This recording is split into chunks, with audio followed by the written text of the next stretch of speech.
You are watching Maulana Anis Bilgrami. Please subscribe. Also don't forget to like, comment and share.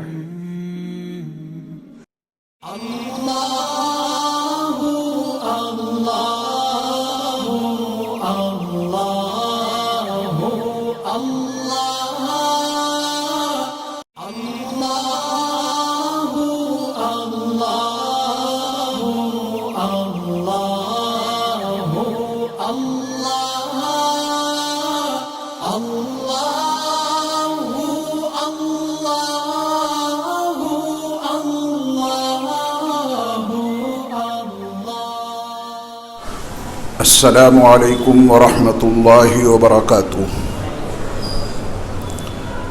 بسم اللہ الرحمن الرحیم۔ الحمد للہ رب العالمین، والصلاة والسلام علی سید المرسلین وعلی آلہ واصحابہ وازواجہ وذریاتہ واہل بیتہ اجمعین، اما بعد۔ یہ دنیا جس میں ہم اور آپ اپنی زندگی کے شب و روز گزار رہے ہیں، اللہ رب العزت نے اس دنیا کا ڈیزائن اس طرح کیا ہے کہ اس کی ہر رحمت اس دنیا میں ہمیں اور آپ کو اسباب و وسائل کے پردوں میں چھپ کر ملے گی۔ یہ پوری دنیا اسباب و وسائل کے بندھن میں ہمارے اللہ نے باندھ دی ہے۔ رحمتیں ساری اللہ ہی کی ہیں، نعمتیں بھی ساری اللہ ہی کی ہیں، اور اللہ ہی اپنی رحمتوں اور اپنی نعمتوں سے اپنے بندوں کو مالا مال کرتے ہیں۔ لیکن وہ نعمتیں، وہ رحمتیں اس دنیا میں اسباب کے حوالے سے ہمیں اور آپ کو ملیں گی۔ لہذا اللہ رب العزت نے اپنے تمام بندوں کو اس بات کا مکلف بنایا ہے کہ اس کی رحمت کو پانے کے لیے، اس کی نعمت کو حاصل کرنے کے لیے، اس کے فضل کو پانے کے لیے اسباب و وسائل کو اختیار کر کے اللہ کی رحمت کو طلب کرو۔ اسباب و وسائل کو اختیار کرو اللہ پر نظر رکھتے ہوئے، اسباب و وسائل کو اپناؤ مسبب الاسباب پر نظر رکھتے ہوئے۔ ایک مومن میں اور کافر میں فرق کیا ہے؟ ایک مومن اور کافر میں واضح فرق یہ ہے کہ مومن کی مومنانہ نظر اسباب کے پردوں کو چاک کر کے مسبب الاسباب تک پہنچ جاتی ہے، کافر کی نظر اسباب پر ٹھہر جاتی ہے۔ جو کچھ ہیں بس یہ اسباب ہیں۔ مومن کہتا ہے نہیں، یہ اسباب تو ظاہر ہیں، اصل نعمتوں کو عطا کرنے والے ہمارے اللہ ہیں۔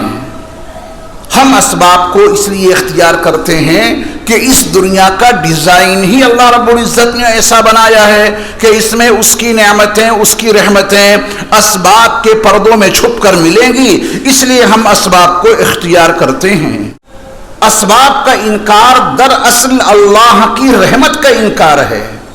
ایک آدمی کو گلاب کا پھول چاہیے اور مقصد یہ ہے کہ اس کو اس کی خوشبو حاصل ہو، وہ اس کے ذریعہ سے زینت حاصل کرے۔ گلاب کی پتیوں میں، اس کی پنکھڑیوں میں، گلاب کے پھول میں خوشبو کس نے بھری؟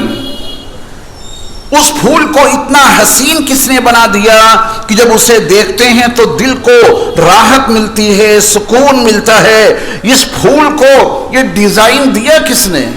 اس کی پتیوں میں خوشبو بھری کس نے؟ نظر اللہ پر ہو، خوشبو کو پانے کے لیے گلاب کو حاصل کرنا سبب کے درجے میں ہے۔ گلاب کی خوشبو پانے کے لیے پھول کا انکار، اس کے درخت کا انکار، اس کے کانٹوں کا انکار، اس کی شاخوں کا انکار دراصل اللہ کی رحمت کا انکار ہے۔ جنت کا ڈیزائن اس سے ہٹ کر ہے۔ دنیا کا ڈیزائن تو آپ نے سمجھ لیا کہ یہاں اللہ کی ہر رحمت، اس کی ہر نعمت، اس کا ہر فضل اسباب کے پردوں میں چھپ کر ملے گا، اس لیے اسباب کے درجے میں کوشش کرنا، محنت کرنا ہر انسان کے فرائض میں شامل ہے۔ یہ جمعے کی نماز جو ہم اور آپ ادا کرنے کے لیے آئے ہیں، اذان اول کے ساتھ کاروبار پہ پابندی عائد۔ یا ایھا الذین آمنوا اذا نودی للصلاۃ من یوم الجمعہ فاسعوا الی ذکر اللہ وذروا البیع۔ ایمان والو، جب جمعے کی نماز کی پکار لگائی جائے یعنی اذان دی جائے تو تیزی کے ساتھ اللہ کو یاد کرنے کے لیے بڑھو، کاروبار، تجارت، لین دین، خرید و فروخت کو چھوڑ دو۔ وذروا البیع، یہ قرآن کا حکم ہے، کاروبار چھوڑ دینا۔ کاروبار پہ پابندی لگ گئی، یہ پابندی ختم کب ہوگی؟ پابندی لگانے والے نے کاروبار کی پابندی ختم کی ہے یہ کہہ کر فَإِذَا قُضِيَتِ الصَّلَاةُ فَانْتَشِرُوا فِي الْأَرْضِ وَابْتَغُوا مِنْ فَضْلِ اللَّهِ۔ جب نماز مکمل ہو جائے، جب جمعے کی نماز ادا کر لی جائے، زمین میں پھیل جاؤ اور اللہ کے فضل کو حاصل کرنے کے لیے ہر ممکن کوشش کرو۔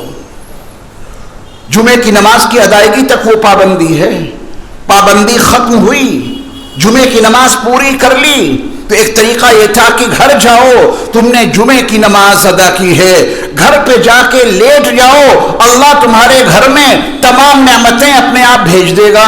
ایک تعبیر یہ بھی ہو سکتی تھی، گھر پہ لیٹو کھانا پہنچے گا، گھر میں جا کے آرام کرو، سب کچھ تمہیں مل جائے گا۔ لیکن قرآن یہ بتا رہا ہے کہ یہ دنیا اسباب و وسائل کے بندھن میں بندھی ہے، بس یہ پابندی اس وقت تک تھی جب تک تم جمعے کی نماز ادا نہ کر لو۔ جب جمعے کی نماز سے فارغ ہو جاؤ، اپنے رب کے فضل کو اور اس کی روزی کو پانے کے لیے زمین میں پھیل جاؤ۔ جنت کا جو ڈیزائن ہے وہ اس سے بالکل الگ ہے۔ جب جنت میں پہنچیں گے، اللہ ہم سب کو پہنچائے، وہاں بھی کچھ چاہیے، یہاں بھی سب کچھ چاہیے، وہاں بھی سب کچھ چاہیے۔ اب وہاں اگر کچھ چاہیے تو کیا بھاگ دوڑ کرنی پڑے گی؟ جنت کو اللہ نے اس ڈیزائن سے بنایا ہے کہ وہاں کسی بھی چیز کو پانے کے لیے آپ کو اسباب و وسائل نہیں اختیار کرنے ہیں۔ جنت میں کسی بڑی سے بڑی نعمت کو پانے کے لیے آپ کو محنت نہیں کرنی ہے۔ جو چیز مطلوب ہے اس کا دل میں ارادہ کیجئے اور دل میں اس ارادے کو رکھ کے زبان سے کہہ دیجئے سبحانک اللہم۔ یہاں کچھ چاہیے، بچے چاہیے شادی کرو، کھانا چاہیے محنت کرو، یہاں جو چاہیے اس کے پیچھے محنت مطلوب ہے۔ جنت میں جو کچھ چاہیے ارادہ ہو دعواہم فیہا سبحانک اللہم، جو چاہیے وہ دل میں ارادہ رکھ کے سبحانک اللہم کہہ دینا، اللہ وہ ساری کی ساری نعمتیں تمہارے پاس بھجوا دے گا۔ یہی وجہ ہے کہ دنیا میں اسباب و وسائل کے اپنانے کا حکم بھی دیا گیا اور اللہ نے یہ بھی واضح کر دیا کہ جو کچھ تم چاہو گے اور جس کے لیے تم محنت کرو گے بہت ممکن ہے کہ وہ چیز تم کو نہ ملے۔ دل میں ارادہ ہے کہ یہ چیز ہمیں حاصل ہو، اس کے لیے انتھک کوشش کی، بے پناہ محنت کی، لیکن نتیجہ نہیں ملا۔ یہاں پر پھر انسان مایوس ہو سکتا تھا، جس کے لیے بے پناہ محنت کی، تمام اسباب و وسائل اختیار کیے اور جو اس کا ثمرہ ہے، جو اس کا نتیجہ ہے، جو اس کا پھل ہے وہ نہیں مل سکا۔ کیا ایسے واقعات زندگی میں پیش نہیں آتے؟ عربی زبان کا بڑا مشہور و معروف شاعر متنبی 4 صدی ہجری کا بڑا مفکر گزرا ہے، اس نے اس حقیقت کو اس طرح بیان بھی کیا ہے کہ ما کل ما یتمنى المرء یدرکہ تجری الریاح بما لا تشتہی السفن۔ ہر انسان جو تمنا کرے، ہر انسان کی جو خواہش ہو وہ پوری ہی ہو جائے یہ ضروری نہیں۔ باغبانی کشتیوں کے دور کا یہ شاعر ہے، وہ کہتا ہے کہ وہ کشتی ساحل سمندر پر پہنچنے والی ہی تھی کہ مخالف ہوائیں آئیں اور انہوں نے اس کشتی کو دھکیل کے وہیں پہنچا دیا جہاں سے وہ چلی تھی۔ کیا دنیا میں ایسا نہیں ہوتا؟ کیا یہ حادثہ ہمارے اور آپ کے ساتھ میں پیش نہیں آتا؟ کتنی چیزیں ہیں ہم چاہتے ہیں، سب کچھ اس کے اسباب اختیار کرتے ہیں مگر وہ چیز نہیں مل پاتی. یہیں سے انسان مایوس ہو سکتا ہے. وہ مایوسی اس کو ڈپریشن میں مبتلا کر دے گی اور وہ ڈپریشن اس کی تمام صلاحیتوں کو ختم کر دے گا اور وہ انسان تباہ و برباد ہو جائے گا کہ میں نے اس چیز کو پانے کے لیے اتنی کچھ محنت کی, نتیجہ بالکل نہیں ملا, مایوس ہو گیا. مایوسی نے اس کو ڈپریشن میں ڈال دیا اور ڈپریشن نے اس کی عائلی زندگی, خاندانی زندگی, سماجی زندگی, معاشرتی زندگی, مکمل طور پہ وہ ڈپریشن اسے ختم کر دیتا ہے. اس کا علاج اگر دیا ہے تو انہوں نے, جنہوں نے ہمیں اور آپ کو پیدا کیا ہے, انہوں نے یہ بتایا کہ اسباب و وسائل کو اپناؤ, اسباب و وسائل کے درجے میں نظر رکھو اللہ پر, بھروسہ رکھو اللہ پر. اللہ کی ذات پہ بھروسہ, اللہ کی ذات پہ توکل, یہ تمہیں ڈپریشن سے نکالے گا. اللہ کی ذات پہ توکل اور اللہ کی ذات پہ بھروسہ یہ تم کو مایوسی سے محفوظ رکھے گا. انسان مایوس ہو جاتا ہے اور مایوسی انسان کو ڈپریشن میں مبتلا کر دیتی ہے. اس کا حل کیا ہے, اس کا علاج کیا ہے؟ اللہ رب العزت نے اس کا علاج قرآن مجید میں متعدد مقامات پر بڑی وضاحت کے ساتھ بیان کیا ہے. ارشاد الہی ہے إِن يَنْصُرْكُمُ اللَّهُ فَلَا غَالِبَ لَكُمْ, اگر اللہ تمہاری مدد پہ آ جائے تو تمہیں کوئی زیر نہیں کر سکتا, کوئی تم پر غالب نہیں آ سکتا اگر اللہ تمہاری مدد پہ آ جائے. وَإِن يَخْذُلْكُمْ فَمَنْ ذَا الَّذِي يَنْصُرُكُمْ مِنْ بَعْدِهِ, اور اگر اللہ تمہارے لیے ناکامی کا فیصلہ کر دے تو اللہ کے بعد پھر کون ہے جو تمہاری مدد کر سکے. وَإِن يَمْسَسْكَ اللَّهُ بِضُرٍّ فَلَا كَاشِفَ لَهُ إِلَّا هُوَ وَإِن يُرِدْكَ بِخَيْرٍ فَلَا رَادَّ لِفَضْلِهِ, اللہ اگر تمہیں کسی مصیبت میں مبتلا کرنا چاہے تو کائنات کی کوئی طاقت اس مصیبت کو تم سے دور نہیں کر سکتی, اور اگر اللہ تمہیں اپنی رحمت سے مالا مال کرنا چاہے تو دنیا کی کوئی طاقت تم سے اس رحمت کو چھین نہیں سکتی. وَعَلَى اللَّهِ فَلْيَتَوَكَّلِ الْمُتَوَكِّلُونَ, بھروسہ کرنے والوں کو صرف اللہ کی ذات پہ ہی بھروسہ رکھنا چاہیے. وَعَلَى اللَّهِ فَلْيَتَوَكَّلِ الْمُؤْمِنُونَ, ایمان والوں کو صرف اور صرف اللہ کی ذات پہ ہی بھروسہ رکھنا چاہیے. إِنَّ اللَّهَ يُحِبُّ الْمُتَوَكِّلِينَ, اور جو لوگ اللہ کی ذات پہ بھروسہ رکھتے ہیں اللہ ان سے بڑی محبت رکھتے ہیں. بھروسے کا مطلب آپ جانتے ہیں, جس پہ آپ نے بھروسہ کیا ہے اس یقین کے ساتھ کہ جو چیز میں اس سے طلب کر رہا ہوں اگر وہ میرے لیے مناسب ہوگی تو وہ عطا کریں گے, اگر میرے لیے وہ مناسب نہیں ہے تو وہ ہمیں نہیں دیں گے. جس پہ بھروسہ کیا جاتا ہے اس کا رؤوف ہونا ضروری ہے, جس پہ بھروسہ کیا جاتا ہے اس کا رحمان و رحیم ہونا ضروری ہے, جس پہ بھروسہ کیا جاتا ہے اس کا عزیز اور غالب ہونا ضروری ہے. ہمارے اللہ کی یہ تمام صفات ہیں.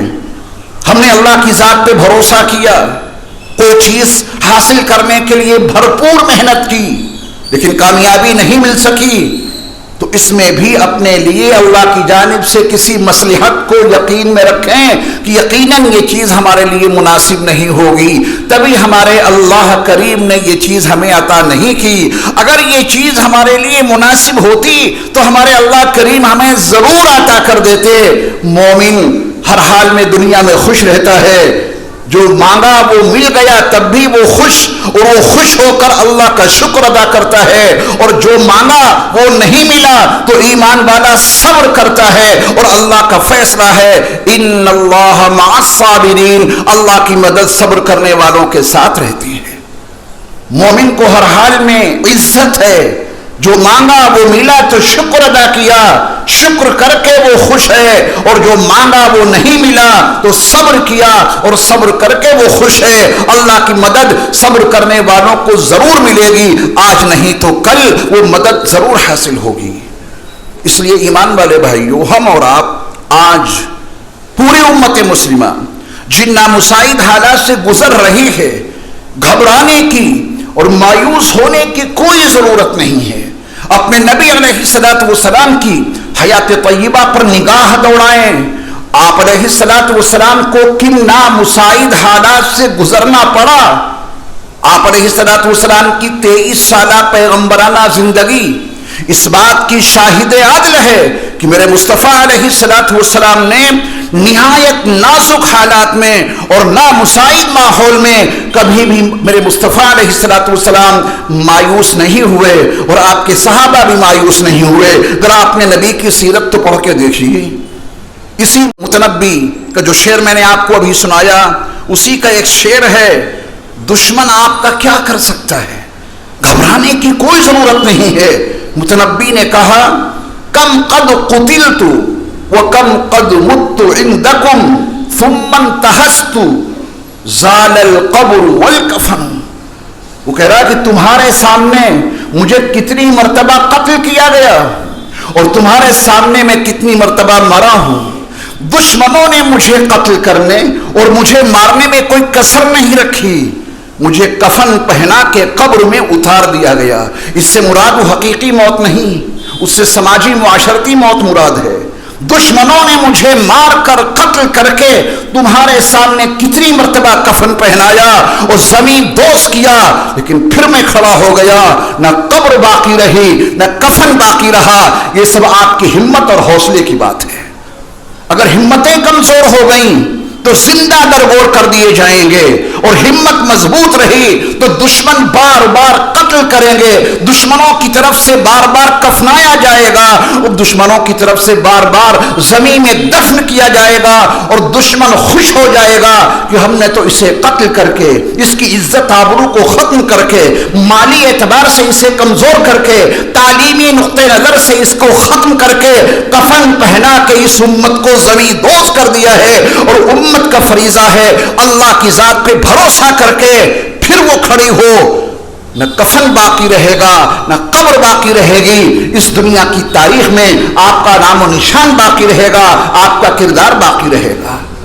یہ ہے اسلام کی خصوصیت۔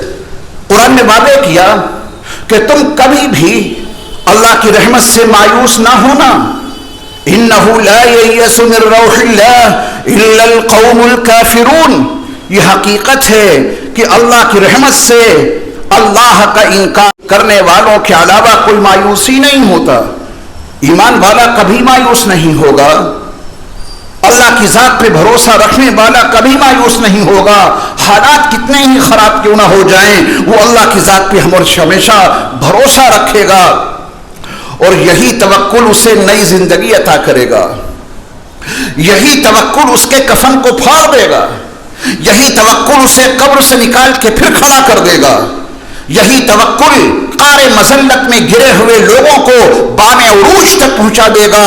انہ لا ییأس من روح اللہ الا القوم الکافرون۔ یاد رکھنا یہ ایک حقیقت ہے جو قرآن نے بیان کی ہے کہ جو اللہ کا انکار کرتے ہیں وہی اس کی رحمت سے مایوس ہوتے ہیں۔ ایمان والا کبھی بھی اپنے رب کی رحمت سے اور اپنے رب کی نعمت سے کبھی مایوس نہیں ہو سکتا۔ نبی کریم صلی اللہ علیہ وسلم کی 23 سالہ پیغمبرانہ زندگی روز روشن کی طرح ہمارے اور آپ کے سامنے آیا ہے۔ غزوہ خندق جو سن 5 ہجری میں برپا ہوا، پریشانی کا یہ عالم کہ صرف مسلمان ہی نہیں، صرف اہل ایمان ہی نہیں، بلکہ ریاست مدینہ خطرے میں آ گئی تھی۔ اندر اور باہر، داخلی اور خارجی، دونوں طرح کے دشمنوں کا سامنا تھا۔ خندق کی کھدائی جاری ہے جبل صلا کے دامن میں، اور اس موقع پر جب نبی علیہ السلام کے شکم مطہر پر ایک نہیں بلکہ 2 پتھر بندھے ہوئے تھے بھوک کی وجہ سے، تب میرے مصطفیٰ علیہ السلام نے خندق میں اتر کے اعلان کیا تھا، روم فتح ہو گیا، ایران فتح ہو گیا، شام فتح ہو گیا، حالات پہ نظر نہ رکھو، اپنے اللہ اور اپنے رسول کے فرمان پر نظر رکھو۔ قرآن کا بیان ہے وَأَنْتُمُ الْأَعْلَوْنَ إِن كُنْتُم مُؤْمِنِينَ۔ مومن ہونا شرط ہے، اگر مومن بن کر زندگی گزارو گے سر بلندی تمہارا مقدر بنے گی، بلندی حاصل ہوگی۔ وَلِلَّهِ الْعِزَّةُ وَلِرَسُولِهِ وَلِلْمُؤْمِنِينَ، عزت تو اللہ کے لیے ہے اور عزت تو اس کے رسول کے لیے ہے اور عزت ایمان والوں کے لیے ہے۔